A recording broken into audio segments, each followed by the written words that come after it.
A palavra de Deus nos mostra nos originais, sabia que já chegara ao fim o tempo, pedras vivas. Nós não somos tijolos, todos iguais. E muitas vezes as pessoas interpretam essa passagem de uma maneira muito errada.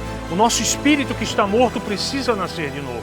É celebrado um feriado em Israel, o dia do Purim. Ele não tinha condições nem de cobrir a sua própria nudez, ele era totalmente inútil. Prendeu a Pedro, tocou a orelha de Malco e o curou. E Deus é misericordioso para nos levar a esse lugar. Amém? Abre a tua Bíblia comigo em Isaías 53. Quem creu em nossa pregação e a quem foi revelado o braço do Senhor. Porque foi subindo como renovo perante ele, como raiz de uma terra seca. Não havia aparência nem formosura. Olhámo-lo, mas nenhuma beleza havia que nos agradasse. Era desprezado e o mais rejeitado entre os homens. Homem de dores e que sabe o que é padecer. E como um de quem os homens esconde o rosto. Era desprezado e dele não fizemos caso. Certamente ele tomou sobre si as nossas enfermidades e as nossas dores levou sobre si. E o castigo que nos traz a paz, tomou sobre si. E nós o reputávamos por aflito, ferido de Deus. Mas ele foi transpassado pelas nossas transgressões e moído pelas nossas iniquidades. O castigo que nos traz a paz estava sobre ele, e pelas suas pisaduras somos sarados. Todos nós andávamos esgarrados como ovelhas, cada um se desviava pelo caminho. Mas o Senhor fez cair sobre ele a iniquidade de todos nós. Ele foi oprimido e humilhado, mas não abriu a sua boca. Como cordeiro ele foi levado ao matadouro, e como ovelha muda perante os seus tosqueadores. Ele não abriu a boca. Por juízo opressor ele foi arrebatado, e de sua linhagem, quem dela cogitou? Porquanto foi cortado da terra dos viventes, por causa da transgressão do meu povo foi ele ferido. Designaram-lhe a sepultura com os perversos, mas com o rico esteve na sua morte. Posto que nunca fez injustiça, nem dolo algum se achou em sua boca. Todavia ao Senhor agradou moê-lo, fazendo-o enfermar. Quando der ele a sua alma como oferta pelo pecado, verá a posteridade. Verá a sua posteridade e prolongará os seus dias, e a vontade do Senhor prosperará nas suas mãos. Ele verá o fruto do penoso trabalho de sua alma e ficará satisfeito. O meu servo, o justo, com o seu conhecimento, justificará muitos, porque a iniquidade deles levará sobre si. Amém? Quando eu leio um texto desse, eu tenho vontade de terminar ele dizendo: palavra da salvação. Amém? Não precisa dizer graças a Deus, mas isso aqui é uma palavra da salvação. A gente não tem um culto responsório como na Igreja Católica, e nem precisa ter, mas esse aqui é um texto de salvação para mim e para ti. A nossa série de estudos chama-se Enraizados. E a Bíblia nos ensina que não existe nada que eu e você possamos fazer para ser salvos. Nada. Não existe força em mim, não existe capacidade em mim, não existe habilidade, não existe boa vontade, não existe desempenho, não existe performance, não existe nada que eu possa fazer por mim mesmo ou por ti, ou alguém fazer por ti para que tu possa ser salvo. Não existe esse negócio de competição. É a mesma coisa que eu chegar para ti e dizer assim, quem pular a ponto de poder tocar na lua, o que é impossível, vai ser salvo. Ninguém consegue nem tocar nesse teto. Só se usar um pula-pula, um trampolim, uma cama elástica. Mas nós às vezes insistimos em carregar uma coisa de dizer assim: eu pulei mais alto que o Vânios. Grande porcaria. É verdade. Eu não usei tu como referência, tá? Por causa disso, tá bom? Depois a gente ora por ti. Mas é a mesma coisa, a comparação. Porque a Bíblia diz que ninguém se anima a morrer no lugar de um perverso. Talvez por um justo alguém se anime. A gente uma vez estava discutindo uma questão sobre suicídio, e suicídio realmente é uma coisa do inferno. Eu tive um suicídio na minha família recente. Uma coisa do inferno, é atentar contra a própria vida. A pessoa que fez isso realmente, apesar de ser cristã, eu não creio na salvação, embora tivesse obras. Mas existe uma questão mais ou menos assim. Vamos pegar o Vânios de novo. Digamos que o Vânios, numa situação de um assalto, o bandido vai atirar na Fábio ou na filha, e o Vânios se joga na frente. Ele não atentou contra a vida dele. Ele deu a sua vida pela esposa, de uma maneira nobre, de alguém que se entrega. Mas ainda assim, isso não salva ele e nem ela. Porque eu e você nascemos com defeito de fábrica, com DNA do pecado. Nós nascemos estragados pelo pecado. Davi ora e diz: porque em pecado eu nasci e em pecado me concebeu minha mãe. E tem uns piolhentos que inventam que ele nasceu de um adultério. Isso é mentira. Ele faz referência à genética, por assim dizer, do pecado. Eu já vou chegar na raiz. Vai demorar um pouquinho o desenvolvimento aqui. No Enraizados, na série Enraizados. Posto isso, Eu estou tentando ser didático e ter princípio, meio e fim, introdução, conclusão, introdução, desenvolvimento e conclusão. Ninguém poderia tocar nessa terra, ninguém poderia vir a esse mundo nos oferecer salvação se não fosse santo, se não fosse o próprio Deus que se fizesse carne. Ninguém. Não existe ninguém.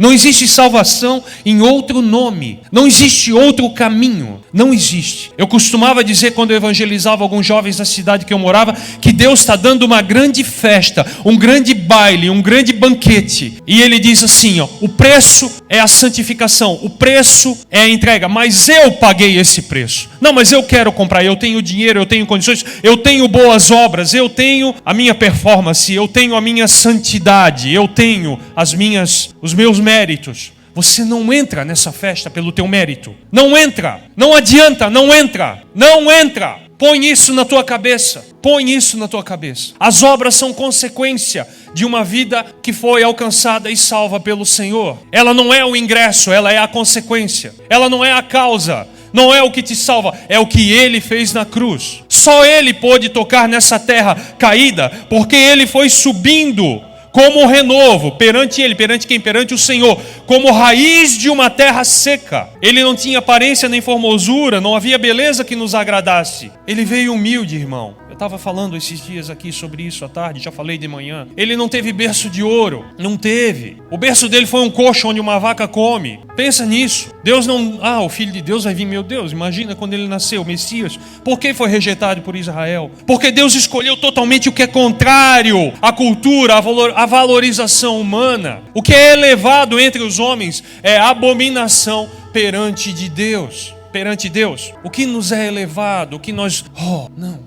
Deus fez um caminho totalmente. E ali continua, né? Por juízo opressor foi arrebatado. E de sua linhagem, quem dela cogitou? A linhagem de Jesus tinha prostituta, tinha estrangeira, Raabe, Ruth, Judá, um cara tão cego pela testosterona que teve relações com a sua nora sem reconhecê-la. Tão tarado que era, usando a palavra certa, tão cego que era, tão sádico na sua testosterona, nos seus hormônios. Davi, o cara que mandou matar Urias, a gente pega só o lado bom, mas olha isso, o caminho de Deus, como é contraditório. E ele tocou nessa terra, plantou-se nessa terra como homem, para permitir que eu e você tivéssemos uma oportunidade de nele, poder ter vida. Amém? Então foi Ele quem se plantou nessa terra e é nele que eu e você precisamos estar enraizados. E estar enraizado em Jesus é algo muito profundo, porque nós começamos a beber e participar da natureza dele, da natureza divina. Quando a Bíblia fala, só um minuto. Quando a Bíblia fala em João 15, abre comigo em João 15, por favor. Se quiser botar aqui no telão, Xande. João 15, de 1 a 8. Eu sou a videira verdadeira e meu pai é o agricultor. Todo ramo que estando em mim não der fruto, ele corta. E todo que dá fruto, ele poda ou limpa, dependendo da tradução, para que produza mais fruto ainda. Vós já estáis limpos pela palavra que vos tenho falado. Permanecei em mim e eu permanecerei em vós. Como não pode o ramo produzir fruto de si mesmo, se não permanecer na videira, assim nem vós o podeis dar, se não permanecerdes em mim. Eu sou a videira, vós os ramos. Quem permanece em mim e eu nele, esse dá muito fruto, porque sem mim nada podeis fazer. Se alguém não permanecer em mim, será lançado fora, à semelhança do ramo, e secará.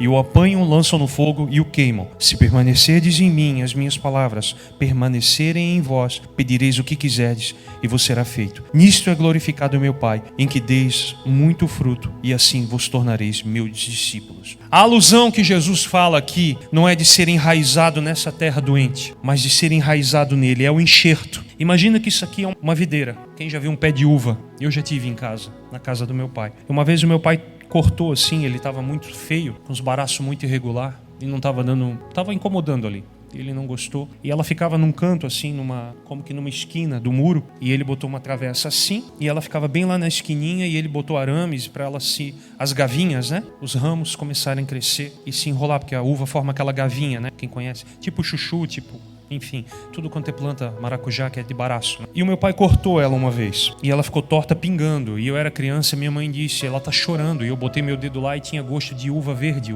aquela seiva que pingava, tinha um gosto de vinagre assim, azedo, uva verde azeda. E a alusão que Jesus fala é de um enxerto, de que eu sou um ramo, e você é um ramo, e ele é a videira verdadeira, que se sujeitou a uma morte, cortado ele foi, dos viventes, como a gente leu. Para que eu e você pudéssemos ser enxertados nele. O enxerto, irmão, o meu pai tem enxerto. Ele enxertou num pé de limão, ele enxertou um pé de pocã, daquela tangerina pocã. Ele fez uma cavilha, um corte, e enfiou ali um ramo de pocã. Porque a raiz daquele limão estava bem profunda. São plantas de espécies parecidas, são frutas cítricas. E ele enfiou ali, amarrou bem, passou alguma coisa ali que eu não sei o que era. Tem gente que passa parafina, tem umas ceras especiais, tem algumas repelentes.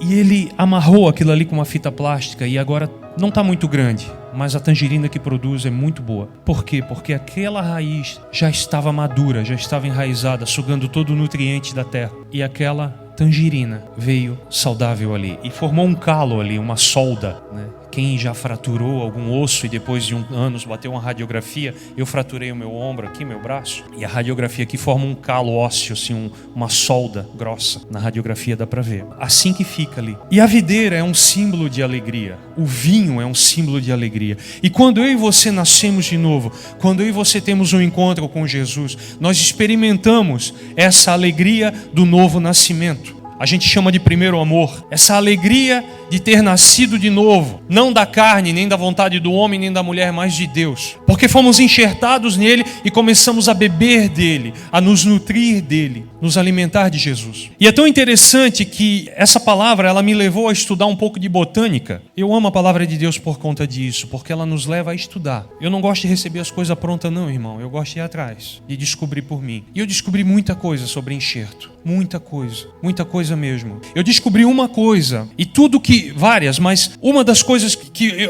Deus foi abrindo meu entendimento e me dando paralelos da Bíblia, da revelação de Deus com a botânica. Que para cruzar, para enxertar as plantas tem que ser de espécie semelhante. Por isso que Deus teve que se fazer homem, para ser de uma espécie semelhante a mim e a você, porque se ele não tivesse encarnado, não poderia oferecer tão grande salvação, não poderia oferecer um sacrifício, como diz lá em Hebreus, não poderia ser um sacerdote apto para que perdoasse ao se oferecer, ele mesmo, ele não ofereceu um sacrifício, ele foi o sacrifício, ele não seria apto para perdoar o meu e o teu pecado. Ele teve que se fazer homem, ser da mesma espécie. Ah, mas eu vi lá o cara que enxertou batata com tomate. Eu vi o pé. E não era montagem. Mas aí o cara falou, não, eles são lá num... Quem acredita na evolução? Eu não acredito, porque a Bíblia diz que Deus criou cada semente segundo a sua espécie. Ele criou cada uma. Mas eles têm, por assim dizer, uma ramificação de espécie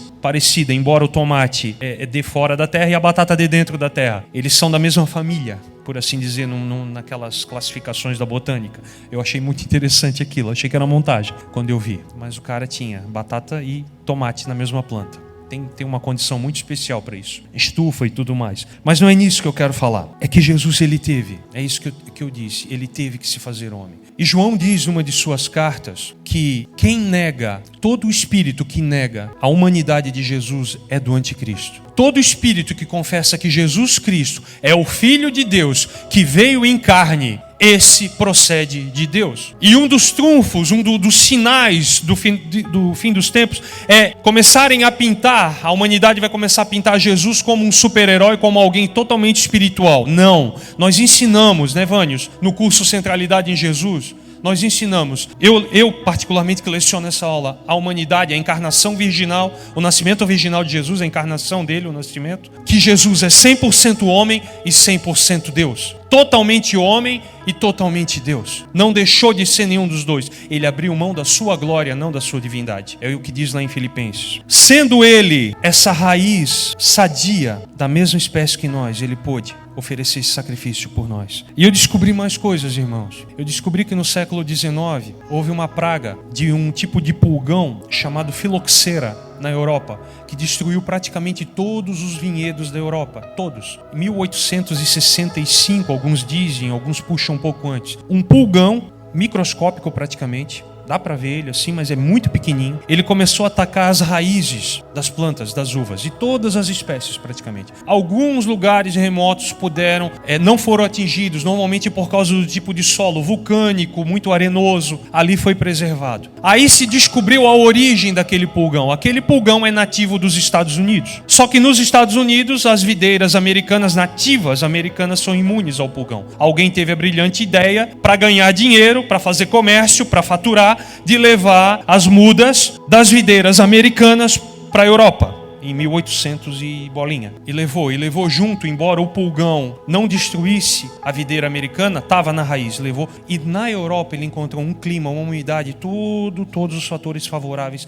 para proliferar. E ele começou a matar toda a uva, toda a produção. E até hoje ele não tem cura. Ele tem tratamento paliativo para esse pulgão. Essa praga é só tratamento paliativo. Qual foi a solução? Deus. Lá dos Estados Unidos, eles pegaram a vitis americana, o pé de uva americano, levaram mudas limpas, limparam, lavaram bem as raízes, lavaram lá, higienizaram, plantaram em solo europeu. E ali, em solo europeu, enxertaram o que sobrou das vinhas europeias, nativas da Europa. Se você não fez a conexão ainda, eu vou te explicar. Na eternidade passada, no céu, houve uma rebelião. E a Bíblia diz em Ezequiel 28 e Isaías 14, referência a Satanás: na multidão do teu comércio encheu-se o teu coração de violência, pelo que pecaste, e eu te lancei profanado para longe, para fora do monte de Deus, e nunca mais serás para sempre, ó querubim da guarda ungido. Falando de Lúcifer, de Satanás. Aí ele veio para a terra e contaminou essa terra. Ele estava lá, no céu. E ele veio para cá e contaminou. E botou a sua bancada no jardim do Éden. E destruiu aquilo que Deus chamou de coroa da sua criação. Imagem e semelhança de Deus. Eu e você. E qual foi a cura? A videira verdadeira desceu e foi enxertada nessa terra. Para que eu e você, contaminados por um pecado, uma coisa que não tem cura, pudéssemos ser enxertados naquilo que veio de uma outra terra, de uma outra nação, de um outro ambiente espiritual. Veio para essa terra, se fez a minha e a tua semelhança, para que eu e você pudéssemos ser enxertados nele e ter a vida dele. Vocês entenderam a conexão? Amém? Glória a Deus mesmo. Eu estava lendo isso, saltou assim, eu digo, meu Deus, é a revelação do plano da salvação numa praga que Deus permitiu. A revelação todinha, como Deus usa a criação para nos ensinar o seu propósito, o seu princípio. Amém? E ele trouxe essa cura para mim e para ti, enxertados nele. E é tão interessante, irmãos, que o enxerto não pode ser feito no verão nem na primavera, porque o risco do corte na raiz que está plantada, brotar, é muito grande. Tem que ser feito no inverno. Tem que ser feito na época de sequidão. Foi no sofrimento da cruz que ele ofereceu salvação para mim e para ti. Choveu paralelos, abriu assim, o meu computador abriu diante de mim, começou a chover paralelos e Deus enfiando assim, como quem enfia livros numa biblioteca assim, cada revelação dessa, para vocês, para a igreja, não é para mim, não é para ninguém bater um tapinha nas minhas costas depois, isso é para você igreja, para você. Eu não quero nada, eu só quero trazer a palavra de Deus aqui. Não quero nada. E da mesma maneira, eu, para ser enxertado, tem que ser no inverno. Ou seja, é aquele ditado que não está na Bíblia e tem gente que diz que está, né? Ou vem pelo amor ou vem pela dor. A maioria vem pela dor. A maioria vem no inverno. Com o perdão da palavra, a maioria vem quando a água está batendo na bunda, quando a coisa está feia. É bem isso, falando o português correto. Ninguém vem contar tudo muito bom, muito bem. Porque na época de Jó, o diabo dizia para Deus dizia, tens isso, meu servo Jó, não tem homem mais puro, mais digno, mais santo na terra? Também tu dá de tudo para ele. Tira, para ver se ele não blasfema da tua cara. Tá bom, vai lá e toca. Hoje sabe o que o diabo diz? Vai lá e dá para ele. Não é tira, vai lá e dá, para ver se ele não desvia de ti. Vai lá e enche ele de dinheiro, para ver se ele não desvia. Vai lá e enche ele de seguidores, de fama, de poder, de influência, para ver se ele não blasfema de ti na tua cara, vira as costas para ti e agarra o mundo. Por isso que é no inverno, é na sequidão, é nos momentos mais difíceis que nós lembramos o nosso Senhor e nós nos introduzimos, nós entramos na presença dEle e nós sugamos mais vida dEle. É nesse período. Por que ele fez assim? Eu não sei. Mas é toda uma contracultura. Ele escolheu uma manjedoura, um coxo de uma vaca para ser o berço dele. A ralé da sociedade foram os testemunhas. Os pastores, sim, eram a ralé da sociedade. O subemprego da época. Foram as testemunhas dos anjos cantando louvores no meio da pastagem, no meio do campo. uma situação que poderia ser de apedrejamento para Maria e abandono por parte do marido, José, foi a condição que Deus escolheu para o seu filho vir nessa terra. Pensa na vergonha, a vergonha daquela mulher, a vergonha daquele homem tão atribulado, que para falar com ele, Deus só conseguia falar com ele quando ele dormia, só em sonho. Maria, o anjo apareceu pessoalmente. José, quando dormia. E olha que homem para ter sonho. O José, como Deus tem um negócio, tanto o José lá do Egito, porque ele foi para o Egito, ele recebeu revelação para receber a mulher grávida, porque era de Deus, era do Espírito. Vai para o Egito, o anjo falou no sonho. Volta do Egito, o anjo falou do sonho. O anjo falava muito com ele no sonho. Por quê? Porque eu acho que aquele homem, ele tinha TDAH, alguma coisa assim, né? Transtorno de déficit de atenção. E Jó diz, né, que Eliú, inspirado por Deus, o mais jovem dos amigos de Jó, ele diz que à noite, em sonhos, Deus fala com o homem na cama, através de sonhos, para livrar sua alma da cova, para lhe selar a sua instrução. Nem todo sonho vem de Deus, irmão. O sonho pode vir da minha, da tua cabeça, pode vir do inferno, mas Deus pode usar esse canal também, porque muitas vezes nós oramos, adoramos, temos tempo com Deus, mas não ouvimos a Deus. Não paramos para contemplar o Senhor. E quando é que Deus vai falar com nós? No cicio suave, quando baixa a guarda, quando baixa tudo. Então considere teus sonhos, ore a respeito, compartilhe com pessoas espirituais. Pode ser que seja de Deus, pode ser que não. Eu já tive muito, eu tenho muita experiência com sonho. Eu tenho até medo. Se eu começar a contar aqui, o primeiro que eu tive que Deus me alertou, eu trabalhava numa farmácia, fazia 1 semana ou 2. E eu sonhei que eu estava guardando medicamentos. Quando Deus me chamou para isso de sonho, me alertou. E chegou uma mulher de cabelo loiro, alta, magrinha, com as 2 mãos na cabeça, miando. Ela não falava, ela miava e disse: fala baixo, por favor. Eu já tomei de tudo. Não importa o preço, eu quero o medicamento que tiver. A minha cabeça está explodindo, por favor. Não importa o preço. E eu falei no sonho para ela: tem Zomig. E ela disse: eu quero. E acabou o sonho. Aí no outro dia eu cheguei na farmácia, já de manhã, conversando com a subgerente. Não conhecia medicamento. Estava muito pouco tempo no ramo. E eu perguntei para ela: para que é Zomig? Ela disse: é para enxaqueca com aura, aquela que a cabeça fica que nem um balão, né? 2 comprimidos na época, em 2006, custavam R$52. Hoje eu nem sei, deve ter genérico. Ela explicou para mim. E eu contei o sonho para ela. Aí eu acabei de contar e entrou uma mulher na farmácia. Só que ela era mais baixinha, com as 2 mãos na cabeça, miando. Eu já tomei de tudo, não importa o preço. Ela olhou pra mim, a mulher olhou pra mim: é pegadinha? Ela disse, e eu olhei, fiquei perplexo. Eu disse: Senhor, o que é isso? Dei o Zomig pra ela, obviamente, né? Não tinha, eu já sabia o script, né? Deus já tinha mostrado. Mas o sonho não foi só Deus me alertando pra ajudar aquela mulher. Ela tomou, era 2 comprimidos. O primeiro que ela tomou, ela estava tão ruim que ela vomitou. Aí nós demos um Plasil pra ela, ela guardou uns minutinhos e tomou o segundo e o marido veio pegar ela. E eu fiquei questionando e ninguém tinha uma resposta. Aí o Senhor só falou pra mim assim: presta. Eu tô falando isso, sabe, irmão, porque o Senhor está colocando no meu coração. Tem gente aqui que está tendo sonho. E Deus quer falar contigo. Amém? Presta atenção nisso. O Senhor só falou para mim: começa a prestar atenção nos teus sonhos, que eu vou começar a ministrar contigo dessa maneira. E Deus fala com quem, do jeito que Ele quer, com quem Ele quer. Amém? Amém? Então vamos lá, continuando aqui. Mas a videira, a alegria da vida eterna, ela é só a primeira parte. A alegria, porque a gente tem tribulação, a gente tem aflição e o mundo não é o nosso destino final. E eu acredito particularmente que nós temos lutas nesse mundo. Dá uma pregação, eu já tentei trazer essa palavra aqui, Deus não deixou um domingo, eu não consegui acabar o culto, não sei quem estava aqui. Era para trazer essa palavra sobre isso, eu não consegui. Enfim, mas não é hoje isso. Eu tenho um entendimento bíblico sobre isso, mas um aspecto disso é que essa terra não é o meu destino final. Não é. Então, assim como a águia, algumas espécies de águia faz aquele ninho espinhoso e forra com penas dela mesma quando ela renova as suas penas, ou com couro de uma raposa, de algum mamífero que ela matou e comeu e tirou o couro apodrece com certeza, mas ela forra um ninho de espinhos que ela fez com aquele couro e põe ali os seus ovos. Esses ovos descascam, descascam, nasce os filhotinhos, os pintinhos da águia. E quando eles vão crescendo, ela continua trazendo comida. Chega na hora deles sair do ninho, ela arranca tudo aquilo e deixa o ninho espinhoso. Tá entendendo? Isso aqui não é o meu ninho, irmão. O céu na terra não existe. Não existe.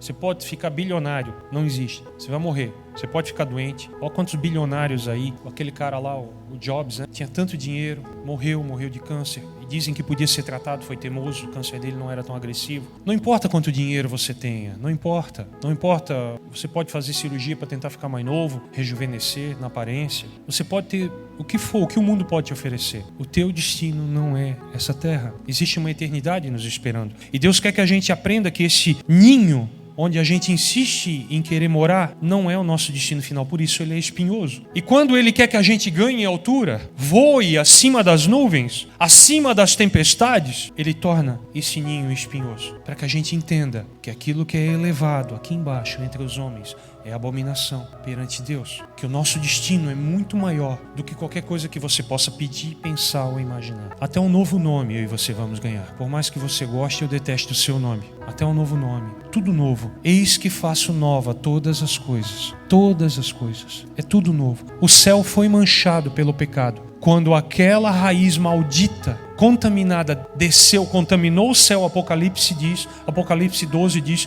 que o dragão trouxe consigo na sua cauda 1/3 das estrelas do céu. Ele arrastou consigo os anjos, uma clara referência aos anjos. O céu foi manchado pelo pecado. Foi? Misericórdia. Foi.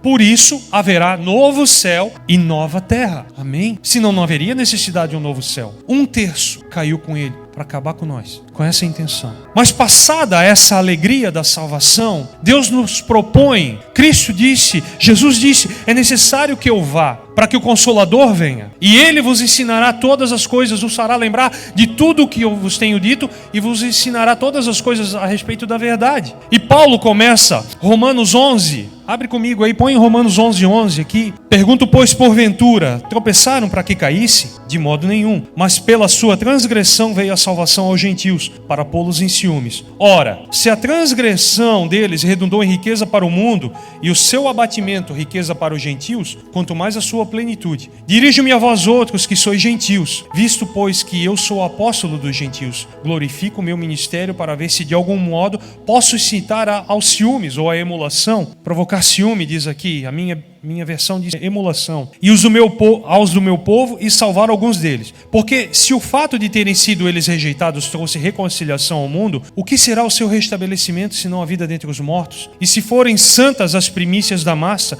igualmente será a sua totalidade. Se for santa a raiz, também os ramos o serão. Amém? Se for santa a raiz, também os ramos o serão. Se porém alguns dos ramos foram quebrados, e tu, eu e você, sendo oliveira brava, fosse enxertado em meio deles, e te tornasse participante da raiz e da seiva da oliveira, não te glories contra os ramos. Porém, se te gloriares, sabe que não és tu quem sustentas a raiz, mas a raiz a ti. Dirás, pois, alguns ramos foram quebrados para que eu fosse enxertado? Bem, pela sua incredulidade foram quebrados. Tu, porém, mediante a fé estás firmes. Não te ensoberbeças, mas teme, porque se Deus não poupou os ramos naturais, os judeus aqui, tá? Também não te poupará. Considerai, pois, a bondade e a severidade de Deus. Para com os que caíram, severidade, mas para contigo a bondade de Deus, se nela permaneceres.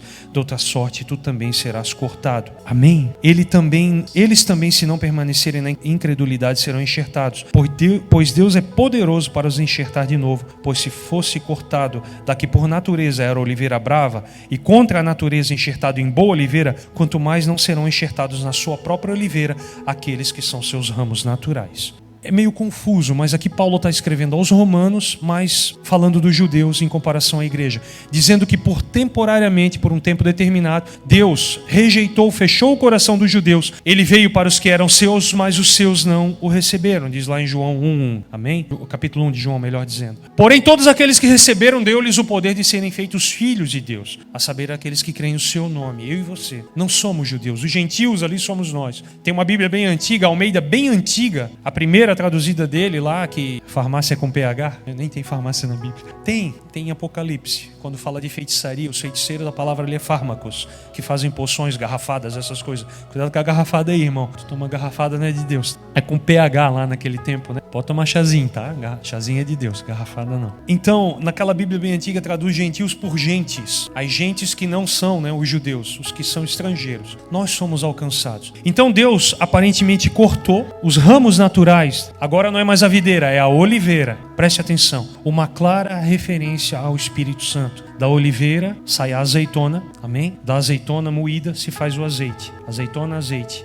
Óleo, oliveira, essa é a raiz das duas palavras. E ele cortou os ramos de Israel, para que se cumprisse aquilo que foi prometido a Abraão: em ti serão benditas todas as nações, todas as famílias da terra. E nos enxertou nele, nós sendo o que? Oliveira brava. E nós vamos falar mais um pouquinho de botânica. A oliveira brava, tem duas interpretações. Uma delas é aquela oliveira que nasce no deserto, sem cultivo, sem cuidado, abandonada, sem ninguém para limpar, sem ninguém para podar, sem ninguém para cuidar dela, para cultivar ela. Essa é uma das oliveiras, uma das hipóteses. A segunda hipótese, a mais aceita pelos eruditos, pelos estudiosos, é a oliveira chamada russa. É uma espécie da mesma família, quer dizer, não é nem da mesma família.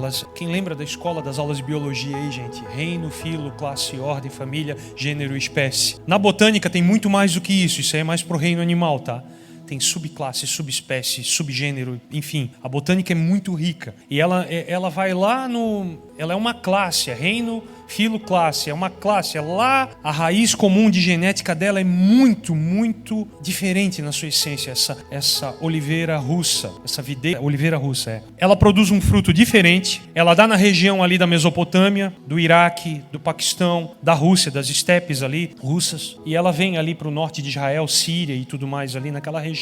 Só que ela produz um fruto, uma baga, que tem um sabor parecido com essa ameixa amarela que a gente tem aqui, a néspera. O sabor é esse. Eu nunca comi, nem nunca vi. Eu só vi foto. Só que ela é que nem um feltro, é que nem um algodão. Tu começa a comer ela, a tua boca seca. Ela tem taninos, tipo um caqui verde, tanino, uma banana verde, ela trava na boca. E ela forma a massa dela, a carne dessa fruta, ela é tipo um algodão, um feltro, que resseca toda a tua boca. Eles conseguem tirar o suco, eles conseguem fazer algumas coisas, mas ela não é muito legal para se comer. Come uma e boa, não dá para comer mais. Ela tem nutrientes, ok, mas não é. Então é uma coisa de uma totalmente diferente. Se a referência ali, não sei qual dos dois eruditos estão certos, se a referência é a oliveira que não é cultivada, nós, alienados neste mundo, não participantes das promessas que Deus fez para Israel, ela vale para nós. Por quê? Porque Deus nos trouxe e começou a nos cultivar, a cuidar de nós. Todo ramo que está em mim, o meu que está produzindo, ele limpa, ele poda. Quem já podou planta aí para ela vir mais viçosa? Seja uma roseira. A gente tinha uma mangueira em casa, não mangueira de um pé de manga, não mangueira de lavar, um pé de manga. E ele não produzia. O meu pai uma vez pegou um facão e encheu de cortes, assim, foi machucando ela. E aquilo correndo seiva machucou bastante ela, encheu de cortes nos troncos, nos ramos dela, assim. E ela começou logo depois, um ano depois, ela começou a produzir manga. Por quê? Porque é como que um despertar de algo dentro da planta, assim como o meu corpo e o teu, como pega uma doença e desenvolve um anticorpos, né? Da mesma maneira isso acontece na planta. Jesus injeta em nós essa saúde dele através das dificuldades que eu e você passamos na vida. Porque nós começamos a nos conectar mais com o céu. Como tem ensinado aqui o pastor Luiz Hermínio, a maturidade não vem com os anos, vem com os danos. Muito interessante essa colocação dele. Porque o meu sucesso, normalmente ele produz isso aqui, se eu não estiver num lugar em Deus. O meu sucesso, a minha vitória, ela tem essa tendência. Agora, o sofrimento, irmão, quando vem de Deus, veja bem, a Bíblia diz que a tristeza preste atenção, olha para mim, a tristeza, 1 Coríntios 7 ou 2 Coríntios 7, eu não me lembro agora. A tristeza, segundo o mundo, produz morte. Quando você está lá no mundo, quando a minha mãe orava por mim, como eu orei por esse rapaz, e eu sentia a tristeza do mundo, aquela tristeza é uma tristeza que me matava. Eu tinha depressão, síndrome do pânico. Era uma tristeza para a morte, porque eu estava longe de Deus. Agora, quando eu estou em Deus, e Deus me permite passar por lutas e por dificuldades, e essa tristeza vem de Deus, a Bíblia ensina que a tristeza, segundo Deus, produz arrependimento para a vida, para a salvação. Amém? Amém? É difícil, não é fácil, porque segunda-feira é amanhã, e o probleminha está lá esperando para tomar café contigo, de manhã cedo. Oferece um café para ele. Produz metanoia, arrependimento, mudança de mente para a vida. A palavra é metanoia, para a salvação, para a cura, para a libertação, para voltar ao estado original que Deus projetou para mim e para você. Amém? E agora, se for essa oliveira russa, que é uma outra espécie, isso não daria certo por meios naturais, porque é uma outra espécie. Eu falei aqui que tem que ser espécie compatível.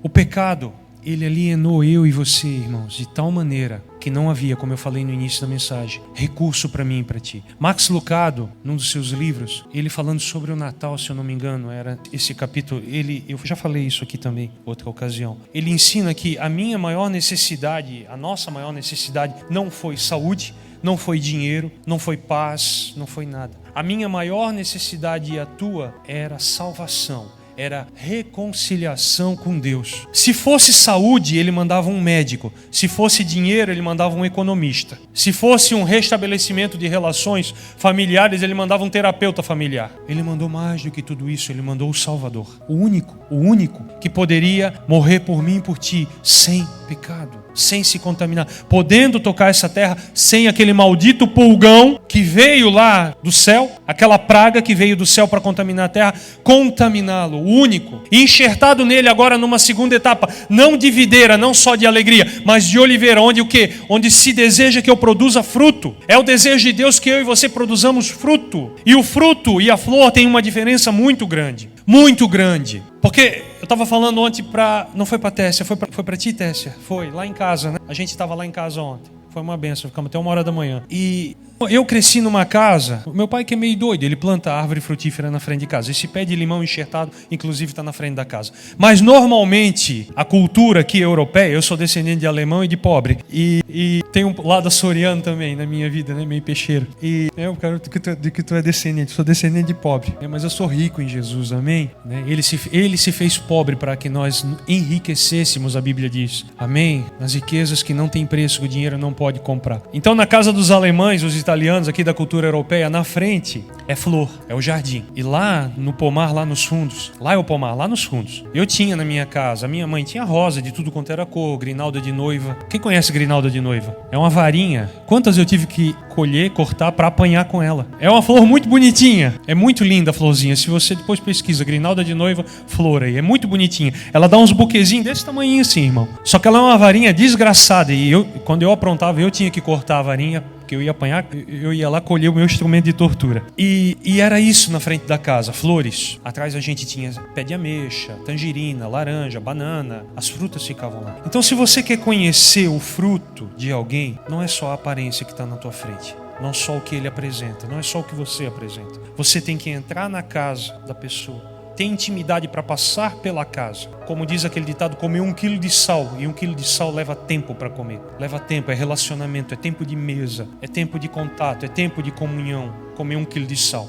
Aí tu conhece a pessoa. Aí tu pode ir lá atrás e depois dizer, a laranja do cara é doce. Ou é pior que um limão, a laranja dele. Porque da oliveira, onde é que eu quero chegar? Da oliveira, mais de 100 flores nascem e morrem sem produzir a azeitona. Uma azeitona. De cada 100 flores, a média é produzir uma azeitona que sirva para fazer óleo. Eu estou aqui falando, não tem ninguém tocando, mas está no automático, estava o grupo aqui, tem gente servindo, você vê o dom da pessoa, você vê alguém tocando, você vê alguém desempenhando o seu dom espiritual, é maravilhoso, é legal, mas isso é flor no jardim, isso é as flores, são as flores, o dom é a flor. O fruto, e Jesus disse, pelo fruto o conhecereis. Sereis chamados de meus discípulos se derem frutos. O fruto, irmão, é lá atrás, é escondido. Ele não fica aqui, até na frente da casa do meu pai nem dá, porque senão o pessoal pula o muro e rouba. Mas o fruto é caminhada, o fruto é algo desenvolvido por Deus. E tem fruto até que não é bonito. Vai na feira, compra fruto orgânico, né? O orgânico que não tem agrotóxico, que não é contaminado. Ele até tem uma aparência mais derrubadinha, né? Mais feinha. Mas essa é a diferença. Não são só flores, porque de 100 flores, uma só vai produzir azeite. E o azeite é lá no secreto. O azeite é lá na comunhão. O azeite é no cultivar essa vida com Deus, está enxertado em Jesus, na oliveira verdadeira, bebendo desse óleo. E qual é o objetivo? Qual é o objetivo do fruto? Atos 1:8 diz assim, mas recebereis poder ao descer sobre vós o Espírito Santo e sereis minhas testemunhas, tanto em Jerusalém como em toda a Judéia e Samaria e até os confins da terra. É para isso. Nenhum dom tem um fim em ti. Elias, quando morreu, melhor, quando foi arrebatado, ele deixou a capa cair. Ele deixou o dom dele na terra. Ele passou adiante para Eliseu. E a gente, às vezes, tem como é que eu posso dizer, um temor assim de criticar alguns personagens bíblicos nos seus erros. A gente tem isso, esse temor. E eu amo o pastor Muracava porque alguns dias eu já vi ele pregar umas 2 ou 3 vezes sobre Eliseu. E ele desceu a lenha no Eliseu, irmão. Ele desceu a lenha e eu amei aquilo. Eu amei porque a gente tem uma tendência a romantizar os personagens bíblicos. Eliseu levou a unção para a cova, não passou para ninguém. Tanto que jogaram um cadáver em cima do cadáver dele, e aquele cadáver era tanta unção, era o dobro da de Elias, o cadáver reviveu. A primeira coisa que ele fez, depois de receber a unção de Deus, foi amaldiçoar um grupo que estava fazendo bullying com ele, um grupo de jovens, e uma ursa saiu e matou tudo. Cachorro! Isso é coisa de se fazer com a unção de Deus? Não, não é para isso. É para ser testemunha. É para ser testemunha. E o dom não tem um fim em mim. O dom é para a igreja, é um presente para a igreja. A revelação que eu recebi, que enquanto eu lia sobre botânica, o Espírito Santo foi fazendo as conexões, é para ti, igreja. Não é para mim. Eu não escrevo isso, eu não boto no Instagram. Eu não quero. Eu não preciso disso. Eu não preciso. Eu não preciso de aplauso de ninguém. Eu não preciso. Eu estou satisfeito com o que eu tenho em Deus, no lugar que eu tenho nele. E a única coisa que eu digo, eu não digo, Senhor, eu sei que tem mais. Eu digo assim como eu orei no começo, aqui tem mais para ti, vem aqui e pega o que é teu, porque ainda tem coisas que eu seguro e não te entrego. Eu te dou a pipa, mas eu não te dou o carretel. Vez ou outra eu estou aqui puxando a pipa de volta. O Senhor quer a pipa e o carretel da minha e da tua vida. Ele quer colocar você e eu acima das nuvens, e Ele quer controlar eu e você. E não tem cerol nessa pipa para ficar cortando os outros, não. Não tem cerol. Pelo contrário, Ele quer que eu e você sopremos a pipa de todo mundo, para que todo mundo ganhe altura. Altura nele. Lugares elevados nele. É isso que Ele quer. O dom é para isso. Não é para mim ou para você aparecer. As flores não são para... Oh, que lindo. Oh, que mensagem. Oh, eu dou glória a Deus, Beto. Quando eu subo aqui, eu erro. Quando o Beto me dá para abrir um culto aqui e eu perco toda a cronologia aqui, ó. Eu até brinco com isso. Quando eu me perco na referência, quando eu falo bobagem, porque daqui a pouco o Xande vai mandar no nosso grupo o áudio, eu vou me ouvir, meu Deus, como eu falei besteira, eu errei a referência. Glória a Deus, porque a glória é dele. É dele. Não diz respeito a mim, nem a você, mas a você sim, no sentido de igreja, de se aproximar de Deus. É isso que o Senhor quer fazer. O único dom que é para mim é o dom de línguas. E ainda assim, para minha edificação, para que eu edificado possa edificar os outros. Não termina em mim, não tem um fim em mim mesmo. Não tem um fim. Por isso que Jesus, o Espírito Santo, deu essa continuidade. Não foi só a videira verdadeira, porque a salvação, a alegria da salvação não é um fim em si mesma. Tem uma outra etapa que é a oliveira verdadeira. É o fluir nos dons, é ser testemunha. O que é ser testemunha? É testemunhar com o comportamento, com a índole, com o caráter, com palavras, com a nossa conduta aqui nessa terra. Claro que tem dias, nós somos pecadores, temos duas naturezas dentro de nós, como eu preguei aqui recentemente. Temos Esaú e temos Jacó. Temos duas nações como Rebeca, lutando dentro de nós, se chutando, coiciando dentro do ventre daquela mulher. Essa mulher é a igreja, somos nós, coiciando aqui dentro. Quem é que ganha? Quem a gente dá mais comida? Mas o Jacó tem que nascer de novo. O Jacó tem que ter um encontro, porque Jacó significa enganador. Ele tem que ter um encontro com Deus, lutar com Deus, ter um novo nome dado por Deus. Agora não é mais enganador, agora não é mais usurpador, agora não é mais esse pecado aí que tu sabe que tu comete. Não é mais esse. Agora é príncipe de Deus, porque lutou com Deus, teve um novo nome, um nome mudado. Agora tu manca, tu carrega uma marca. Agora tu não pode mais aprontar, porque se tu aprontar tu não consegue sair correndo, Jacó. Tu tem que encarar agora a consequência dos teus atos. É isso que Deus faz comigo e contigo. Ah, mas não é fácil. Não é fácil. Se você quer uma religião confortável, C.S. Lewis, o autor de Nárnia, diz: eu não te recomendo o cristianismo. Não te recomendo. É dura essa palavra, irmão, mas tira da tua cabeça esse negócio. Há algo proposto para mim e para ti, que nós podemos antegozar nessa terra, que é a presença de Deus. Antegozar, quer dizer, antecipar isso, o prazer, através da conexão nessa oliveira verdadeira, dessa videira verdadeira. Mas o que está proposto para mim e para ti, nenhum prazer, nem nada desse mundo pode sequer se comparar. Não existe. Recebereis poder e ser-me-eis testemunhas em todos os confins da terra. Muita vitória, irmão, muita vitória. Faz a gente ser soberbo e só contar vantagem. E você entra numa competição doentia de contar vantagem, até sobre coisa ruim. O mesmo C.S. Lewis, ele fala num dos seus livros, já falei aqui, vou falar de novo porque preciso falar. A cadeira de prata. Eu falei aqui na palavra da oferta domingo passado, quem estava aqui ouviu. Que a menina que se perdeu, agiu, que se perdeu nas crônicas de Nárnia, ela se perdeu. Não tem filme, tá? Essa parte não foi feito filme. Ela se perdeu, ela estava sofrendo bullying na escola. E ela e um menino foram perseguidos por outros maiores. E ela se enfiou no meio do mato. E conversaram. O Eustáquio, um dos meninos que aparece no filme, tá nessa história. Ele fala sobre Nárnia para ela. Eu queria tanto ir para lá, eu queria buscar refúgio, eu queria fugir desse mundo.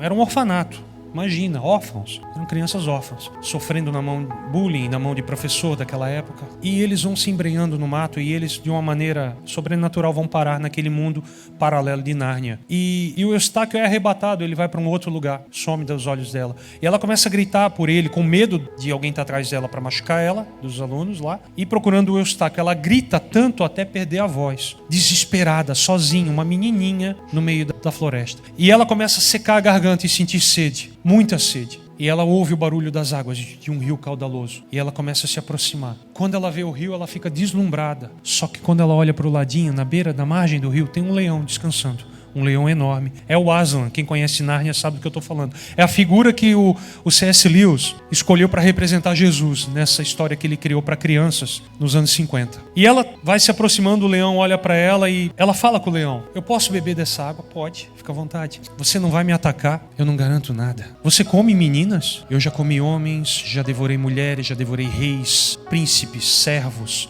impérios inteiros. Mas ele falou isso só da boca para fora. Ele não falou com raiva, ele não falou com ódio, ele não falou com arrependimento, ele só falou serenamente: mas eu posso beber água? Eu não garanto nada. Bom, então eu acho melhor eu procurar outro rio. E ela saiu andando e o leão falou: não há outro rio, não há. Não há uma promessa de vida fácil, mas há uma promessa de suprimento de água da vida. Você pode beber à vontade. Não há uma promessa de mar de rosas, não há. Tem momentos bons, tem momentos de cumes, de montanhas, e tem momentos de vale, na minha e na tua vida. Como disse aquela historinha que eu li recente sobre as batidas do coração da moça que estava quase morta, que vai fazendo assim, né? Oscilando o eletrocardiograma, os altos e baixos da vida. Mas Ele é Deus dos montes e Deus dos vales. Em todo tempo Ele não deixa de ser Deus. Não há outro rio, não há. Não há promessa de vida fácil. Alguns têm problemas, maiores, outros menores. O Beto